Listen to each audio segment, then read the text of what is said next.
श्री स्वामी समर्थ. नमस्कार, मी Vaishali moms kitchen food चॅनलमध्ये तुम्हा सर्वांचं मनापासून स्वागत. आज आपण हिरव्या मुगाचे पौष्टिक असे लाडू बनवणार आहे. हे लाडू खाल्ल्याने हिमोग्लोबिन आपल्या शरीरात भरपूर प्रमाणात वाढण्यास मदत होते, त्याचबरोबर वजनही कमी होण्यास मदत होते. चला तर मग सुरुवात करूया रेसिपीला. त्यासाठी इथे मी 1 वाटीने मोजून हिरवे मूग घेतलेले आहेत. दुसरीकडे गॅसवर कढई ठेवलेली. कढई गरम झाली की त्यामध्ये मूग घालून घ्यायचे आहेत आणि मीडियम गॅसवर हे सतत मिक्स करत आपण चमच्याने हलवत भाजून घ्यायचे आहेत. मूग भाजण्याआधी स्वच्छ पाण्याने धुवून घ्यायचे आहेत आणि कोरड्या कपड्याने पुसून मग ते भाजायचे आहेत. मुगामध्ये भरपूर प्रमाणात फायबर असतात, ते पचनक्रिया व्यवस्थित करण्यासाठी मदत होते. त्याचबरोबर मुगामध्ये कॅलरी एकदम लो असते. फायबर जास्त असल्यामुळे वजनही कमी करते आणि आपण हे लाडू एकदम कमी तुपामध्ये बनवणार आहे. आता आपले मूग चांगल्या भाजले गेलेले आहेत, ते एका प्लेटमध्ये काढून घ्यायचे आहेत. पुन्हा त्याच वाटीने मोजून अर्धी वाटी शेंगदाणे घ्यायचे आहेत आणि तेही आपण कढईमध्ये घालून चमच्याने सतत हलवत भाजून घ्यायचे आहेत. ह्या शेंगदाण्याचे आपण साली काढायच्या नाहीत, कारण की सालीमध्येही भरपूर विटॅमिन असतात. शेंगदाण्यांमध्ये फायबर व प्रोटीन भरपूर प्रमाणात असतात, त्याने आपलं वजन कमी होते. बरोबरच कॅल्शियम, मॅग्नेशियम, फॉस्फरस असे पोषक तत्वे पण असतात, त्याने हाडे मजबूत होण्यास मदत होते. त्यातील विटॅमिन ई आणि अँटीऑक्सिडंट जे केसांना स्वस्थ ठेवण्याचे काम करते. आता आपले शेंगदाणे भाजले गेलेले ते एका प्लेटमध्ये काढून घ्यायचे. आता आपण त्याच वाटीने मोजून अर्धी वाटी फुटाणे घ्यायचे आहेत. फुटाण्यांमध्ये भरपूर प्रमाणात प्रोटीन असतं, त्यामुळे आपले शरीर शक्तिशाली होण्यास मदत होते. आता हे फुटाणे आपण 2 ते 3 मिनटं चांगले भाजून घ्यायचे आहे. त्यानंतर हे फुटाणे आपण एका प्लेटमध्ये काढून घ्यायचे आहेत. पुन्हा त्याच वाटीने मोजून आपण अर्धी वाटी खोबऱ्याचा खीस घ्यायचा आहे आणि तो पण आपण कढईमध्ये अगदी 3 ते 4 मिनटं मंद गॅसवर भाजून घ्यायचा आहे. आता आपल्या खोबऱ्याचा खीस भाजला गेलेला आहे, तोही आपण एका प्लेटमध्ये काढून घ्यायचा आहे आणि थंड होण्यासाठी ठेवायचं आहे. तिळामध्ये बॅड कोलेस्ट्रॉल नष्ट करण्याची क्षमता असते, त्याचबरोबर हृदयरोग होण्यापासून आपल्याला लांब ठेवते आणि हाडेही मजबूत होतात. असे हे बहुगुणी असे लाडू आपले तयार होणार आहेत आणि तेही कोणतेही महागडं साहित्य न वापरता. आता आपले तीळ चांगले भाजले गेलेले आहेत, ते एका प्लेटमध्ये काढून घ्यायचे आणि थंड होण्यासाठी ठेवायचे. आता आपले मूग थंड झालेले आहेत, ते मिक्सरच्या भांड्यामध्ये काढून घेऊन त्याची बारीक पावडर करून घ्यायची आहे मिक्सरला फिरवून या पद्धतीने. आणि तुम्ही जर आपल्या चॅनलवर नवीन असाल तर प्लीज चॅनलला सबस्क्राईब करा, म्हणजे आपल्या नवीन नवीन रेसिपीचे नोटिफिकेशन तुम्हाला येतील. हे बघा, या पद्धतीने त्याचं पीठ तयार करून घ्यायचं आहे. त्यानंतर हे पीठ एका भांड्यामध्ये काढून घ्यायचं आहे. आता आपण हे लाडू अगदी कमी तुपामध्ये कसे तयार करायचे त्यासाठी वेगळी अशी पद्धत मी तुम्हाला सांगणार आहे. आता आपण हे पीठ दुधामध्ये मळून घ्यायचं आहे. अगदी आपण भाकरीचं पीठ मळतो ना, त्या पद्धतीने हे पीठ मळून घ्यायचं आहे. गरजेनुसार आपण यामध्ये दूध घालायचं आहे आणि व्यवस्थित असं हे हाताने मळून घ्यायचं आहे. ड्रायफ्रूट जरी नाही घातले तरी तेवढेच शरीराला गुणकारी असे हे लाडू तयार होतात. असं काही नाही की महागडेच साहित्य वापरल्याने आपल्याला पोषक तत्वे मिळतील. घरातलंही जे साधं सिंपल जे असतात आपल्या घरात कडधान्य, त्याच्यापासूनही आपण हे लाडू अगदी पौष्टिक बनवू शकतो. आता आपण हे पीठ 5 ते 7 मिनटं झाकून ठेवायचे. तोपर्यंत लाडू अगदी चविष्ट होण्यासाठी त्यामध्ये वेलची घालायची. इथे मी 5 हिरव्या वेलची घेतलेल्या आहेत आणि त्या थोड्याशा कढईमध्ये गरम करून घेणार आहे, म्हणजे एकदम बारीक पावडर तयार होईल. त्यानंतर इथे मी मिक्सरचं भांडं घेतलेले, त्यामध्ये अर्धी वाटी शेंगदाणे घालून घ्यायचे आहेत भाजलेले आणि ते मिक्सरला फिरवून बारीक पावडर तयार करून घ्यायचे या पद्धतीने. त्यानंतर ही पावडर आपण एका प्लेटमध्ये काढून घ्यायची आहे. पुन्हा त्याच मिक्सरच्या भांड्यामध्ये फुटाणे घालायचे आहेत आणि हे मिक्सरला फिरवून बारीक पावडर तयार करून घ्यायची आहे. त्यानंतर त्यामध्ये वेलची घालायची आहे, 5 वेलची गरम करून घेतलेल्या, आणि तेही मिक्सरला फिरवून बारीक वाटून करून घ्यायचं आहे. त्यानंतर त्यामध्ये तीळ घालायचे आहेत मिक्सरच्या भांड्यामध्ये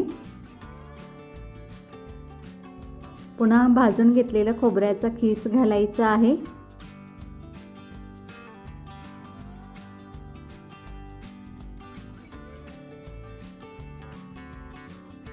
आणि मिक्सरच्या भांड्याला झाकण लावून हे मिक्सरला फिरवून बारीक पावडर तयार करून घ्यायची आहे. या पद्धतीने आता ही पावडर आपण त्याच प्लेटमध्ये काढून घ्यायची आहे. आता आपण ही पावडर साईडला ठेवायची आहे आणि मळलेलं पीठ घ्यायचं आहे मुगाचं. आता थोडंसं मुगाचं पीठ कडक वाटतंय, थोडंसं मळून घेणार आहे आणि गरज वाटली तर त्यामध्ये अगदी 1 ते 2 चमचे दूध घालणार आहे. थोडंसं कडक वाटतंय म्हणून थोडंसं दूध घेतलेले 2 चमचे. गरजेनुसार दूध घालायचं आहे. पुन्हा हे व्यवस्थित मळून घ्यायचं आहे.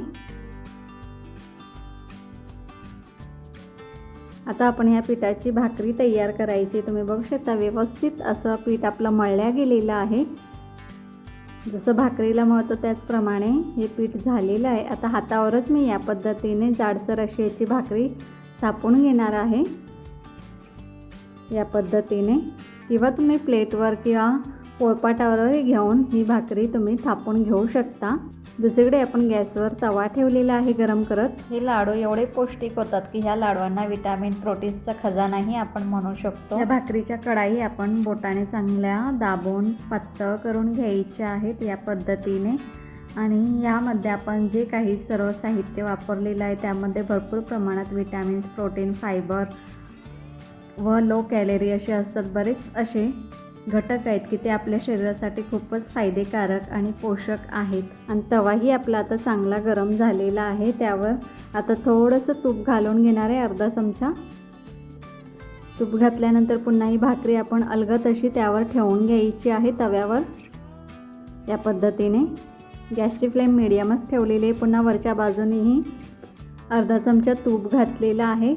सर्वांच्याच खिशाला परवडतील असे हे लाडू आपले तयार होणार आहेत आणि पोषकही तेवढेच आहेत. पुन्हा चमच्याने ही कडा सोडवून घ्यायचे आहेत. पुन्हा सर्व बाजूने तूप लावून घ्यायचं आहे भाकरीला या. पुन्हा हे पलटून घ्यायचे उलटण्याने आणि व्यवस्थित अशी गोल्डन ब्राऊन होईपर्यंत चांगली खरपूस भाजून घ्यायची ही भाकरी.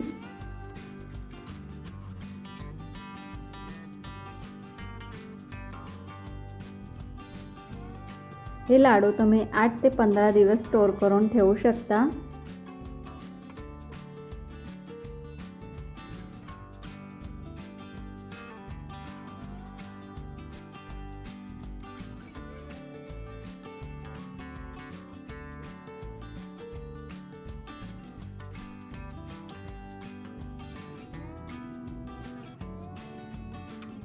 तुम्ही बघू शकता भाकरी चांगली भाजल्या गेलेली, दोन्ही साईडीने व्यवस्थित अशी खरपूस भाजलेली आहे तव्यामध्ये. आता ही आपण एका प्लेटमध्ये काढून घ्यायची आणि थंड होण्यासाठी ठेवायची आहे. तर भाकरी थोडीशी गार झालेली आहे, अजून थोडीशी गार होऊन द्यायची आहे.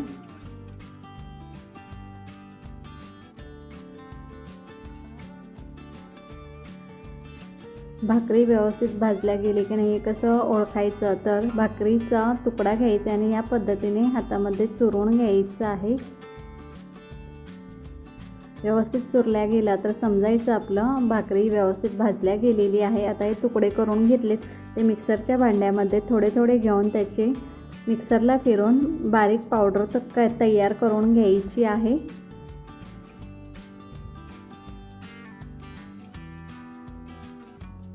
या पद्धतीने आपण मिक्सरला फिरवून बारीक पावडर तयार करून घ्यायची आहे. आता ही पावडर त्याच मिश्रणामध्ये काढून घ्यायचे.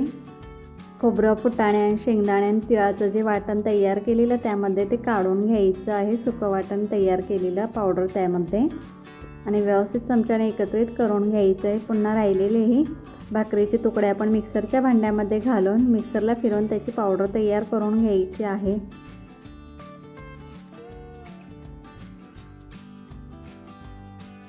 आता आपली भाकरीची पावडर तयार झालेली आहे.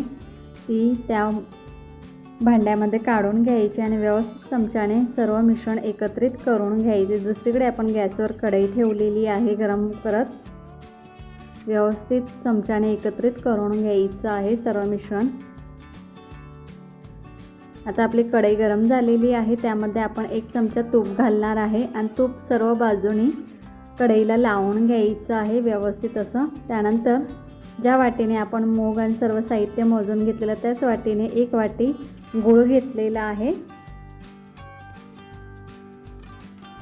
आता हा गूळ आपण विरघळून घ्यायचा आहे, चांगला त्याचा पाक तयार करून घ्यायचा आहे।